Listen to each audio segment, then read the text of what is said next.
आपण अत्यंत महत्त्वाची अपडेट पाहतो। हा व्हिडिओ आपण शेवटपर्यंत पाहा। अजूनही आतापर्यंत आपण चॅनल जर सबस्क्राईब केलं असेल सबस्क्राईब करा, समोरील बेल आयकॉनला क्लिक करा। निश्चित यूट्यूबच्या नोटिफिकेशनमध्ये सतत नवनवीन अपडेट आपल्याला पाहायला मिळतील। पाहूया सविस्तर। धक्कादायक, राज्यातील खाजगी संस्था चालकांनी 5 लाख बोगस विद्यार्थी दाखवून शाळांमध्ये पदे मंजूर करून घेतली। राज्यातील खाजगी आणि सरकारी शाळांमध्ये 5 लाख विद्यार्थी बोगस आढळून आली आहेत। आधार कार्ड नसलेले 5 लाखावर विद्यार्थी दाखवून शाळांनी पदे मंजूर करून घेतली। युडायस प्रणालीत दाखवलेली पटसंख्या त्या तुलनेत नोंदवलेल्या आधार संख्या यावरून राज्य शिक्षण विभागाने आक्षेप नोंदवला आहे।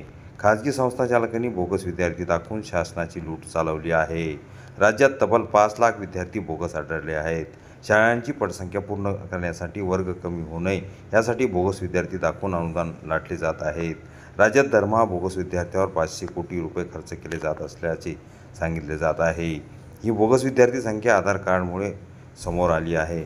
राज्यात एकूण 5,16,188 विद्यार्थ्यांचा शाळा प्रवेश आधार कार्ड नसताना झाला आहे।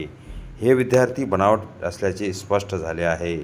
शासनाने विद्यार्थ्यांचा शाळा प्रवेश करताना आधार कार्ड लिंक करणे बंधनकारक केले आहे। राज्यातील खाजगी आणि सरकारी शाळांमध्ये 5 लाख विद्यार्थी बोगस आढळून आली आहेत। आधार कार्ड नसलेले 5 लाखावर विद्यार्थी दाखवून शाळांनी पदे मंजूर करून घेतली आहे। युडायस प्रणालीत दाखवलेली पटसंख्या त्या तुलनेत नोंदवलेली आधार संख्या यावरून राज्य शिक्षण विभागाने आक्षेप नोंदवला आहे।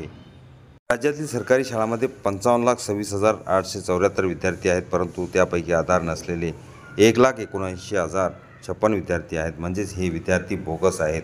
खाजगी अनुदानित शाळांमध्ये एकूण 97,69,202 विद्यार्थी आहेत, म्हणजेच हे विद्यार्थी बोगस आहेत। खाजगी अनुदानित शाळेमध्ये एकूण 97,69,202 विद्यार्थी आहेत, त्यापैकी आधार क्रमांक नसलेले 1,11,444 विद्यार्थी आहेत। तसेच खाजगी विनाअनुदानित शाळांमध्ये 62,61,778 विद्यार्थी आहेत, त्यातील 2,25,000 विद्यार्थ्यांकडे आधार कार्ड नाही, म्हणून एकूण 5,16,188 विद्यार्थ्यांकडे आधार कार्ड नाही। राज्यातील अनेक शाळांनी विद्यार्थ्यांकडे आधार कार्ड नसताना वाढीव पट दाखवला आहे। राज्यातील खाजगी शाळांवर शिक्षण खात्याचा थेट आक्षेप आहे। यामुळे राज्य शासनाचे कोट्यवधी रुपये दर महिन्याला जात आहेत। राज्यात सर्वात आधी 2021मध्ये बीड जिल्ह्यात बोगस पटसंख्या दाखवून शासनाची फसवणूक केल्याचा प्रकार उघड झाला होता। त्यावर मुंबई उच्च याचिका दाखल झाली होती। त्यानंतर न्यायालयाने चौकशीसाठी न्यायमूर्ती PV हरदास निवृत्ते यांची समिती नेमली होती। या समितीने जुलै 2022मध्ये अहवाल शासनाला दिला। तो शासनाने मंजूर स्वीकारला आणि मार्गदर्शक सूचना आता काढल्या होत्या। त्यामुळे शाळांमध्ये विद्यार्थ्यांचा प्रवेश घेताना आधारची सक्ती करण्यात आली आहे।